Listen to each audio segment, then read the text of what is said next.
Okay, what I was saying, the Riscony battlefield, if you know American Revolutionary War history, the Riscony battlefield, what happened there was very pivotal in the American victory here in Saratoga, because there was a contingent of the American forces. They were attacked by loyalists and Indians.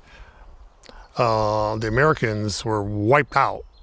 They were mostly from the town of Riscony, from what I understand. The town was, after the battle, only people left in the town were widows and very young children. And General Herkimer was killed. But it downgraded the relief that the British were hoping for. I'll leave it at that. I'm not an expert on the American Revolution. I don't really need to go there. Now, General Herkimer was in the same mold as the Rockefellers. He was a Palatine German. He moved into the Palatine Flats. They were part of the Palatine Flats. In the land that they were scouting, they were expropriating from the Indians.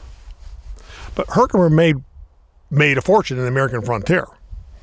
And the Rockefellers would make a fortune a few years later in the petroleum industry, which petroleum also was found in the frontier of this country. But here's the thing, how it ties to Watergate. General Herkimer is, I should say, deep throat. Mark Feltz is a descendant of General Herkimer. Now, when I heard the name, when it got revealed, Mark Feltz, when I heard that name, I ran and did a Google search, because the first thing came to my mind was the Dodge Feltz detective agencies who were responsible for the 19 people that the Rockefellers murdered at the Ludlow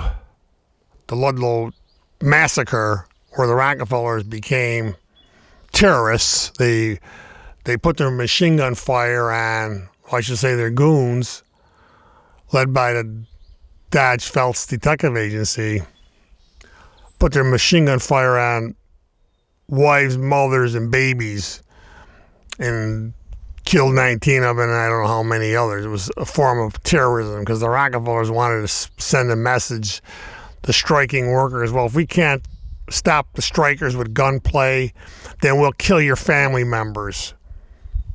I don't need to go any more into that. But I never really could.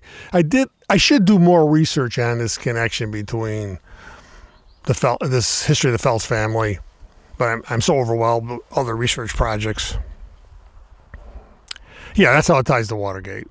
Mark Feltz is a descendant of General Herkimer, who the Battle of Oriskany was pivotal in the American victory at the Saratoga battlefield, without getting into a big dissertation on this stuff.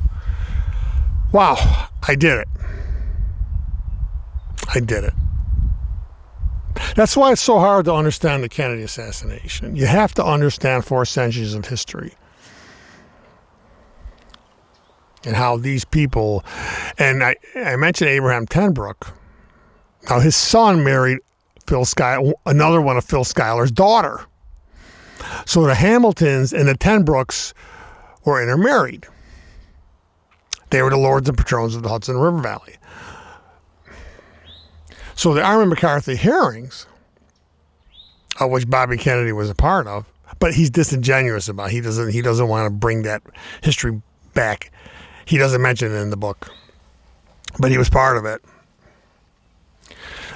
So they went after this Abraham. The truth of the matter was the Italian crime bosses were working for the Protestants, the Rockefellers, and their boardroom Protestant family members. Murder Incorporated was paying their rent to the Astors, the High Protestants, and the Tenbrooks. And they were delivering their uniforms. These were the Protestant elite rulers. America was a Protestant country. That's why the Pilgrims came here. Religious freedom for Protestants. They didn't want any Catholics in the country. Now you got Catholics who are unwilling to bow to the Protestant rule. I'm talking Senator Joe McCarthy, and of course John Kennedy and Robert Kennedy, who were cocky in the eyes of the Protestant elite. They were not willing to bow. And here these Irish Catholics were humiliating these Protestants in front of their country that they fought for. They were the patriots. They fought here, right here where I'm standing. And these Protestant elites, they felt it was their country. They didn't appreciate being humiliated by Irish Catholics. I could talk a lot about the Kennedy assassination and the Kennedy assassination and religion. But then again, Abraham Tenbrook, see, Bobby Kennedy was getting Joe Valachi to talk. See, and Bobby Kennedy was digging up a lot of graves. And Murder Incorporated and Albert Anastasia, John Rockefeller, this is the reason Kennedy died, John Rockefeller and Carnegie and Henry Ford, the titans of industry, and many others in their ilk, had put together a secret army of gangsters, of goonsterbs, of mobsters, of goon squads, and the FBI, and private detective agencies, like the Dodge Phelps Detective Agency and the Burns International Detective Agency and the Pinkertons. They were the first line of defense for the elite Protestants. And they were killing people. The titans of mass production were killing American citizens to defend their industrial financial empires. They were fighting back against organized labor and liberal politicians. And they were murdering people, like the murder of Pete Panto and the murders of Ludlow. And no Rockefeller was ever prosecuted. I don't know anybody was ever prosecuted for those murders. Bobby Kennedy could have opened those cases. See, he was getting Joe Valachi to talk. Joe Valachi was the driver for Murder Incorporated. But don't forget,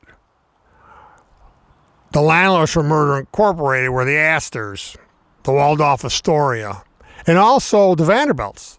Maranzano, who set up the five families, the five Italian crime families in New York City. His office was in the Vanderbilt building, the New York Central Railroad building. He was murdered in that office. Right in the house of Vanderbilt and right in the house of Astor. Well, that's it. I know it's a lot. Watch this video a couple times. Listen to it. It's a lot to absorb, but to understand why JFK died, or was murdered, or Rockefellers went after the Kennedy dynasty and destroyed the Kennedy dynasty. But a little hope has appeared on the horizon. Robert Kennedy Jr. is seeking the Democratic nomination for president. He's vowing to unleash the records of the Kennedy assassination. You know, if this country was a legitimate country, if our government was not a bogus government, why did they lock all the records away, seal them away for 75 years? If there was nothing to hide and this government is totally legitimate, I think the proof is in the pudding. The fact that they still to this day refuse to release those documents connected with the JFK assassination just proves what I'm saying.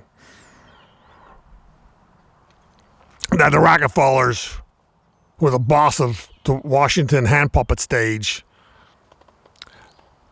Well, actually, there's still people who can go to prison today for the JFK assassination or can be indicted, Henry Kissinger especially, as Nelson Rockefeller's top henchman.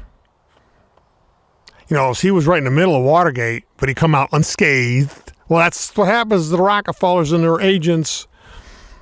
They come out as little angels, and they're the ones giving the orders while everybody else goes down. I think 40, 50 people were indicted in connection with Watergate, except for Henry Kissinger. Nixon's, but Henry Kissinger was wanted in France for the murder of General Schmidt in Chile, because Rockefellers want to bump off Allende, which they did, because Allende took the Rockefeller copper mines in Chile, because the Rockefellers are running the copper oligarchy. That's another story. And it ties back to the Kennedy assassination, as usual. So I'm going to take this camera and give you a little better position. You can overlook the battlefield and show you a few cannons, and you can see the Hudson River, and you can see the Champlain Canal. Okay then, see you in a minute.